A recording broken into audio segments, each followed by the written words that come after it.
তুমি কি কাউকে পছন্দ করো? না, এমন কেউ নেই।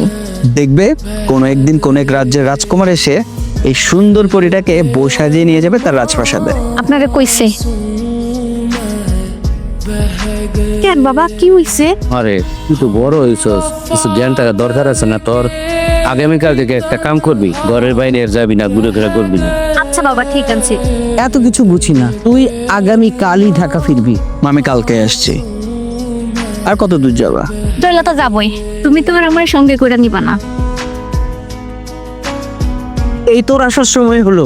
আমি না প্রেমে পড়েছি। ফাজলামি রাখ তো রাজন, তুই তো যেখানেই যাস সেখানেই কাউরে না কাউরে তোর ভালো লেগে যায়। সেই ভালো লাগা আবার বেশি দিন টিকেও না। সত্যিকারের ভালোবাসা মা, কে সেই ভাগ্যবতী শুনি?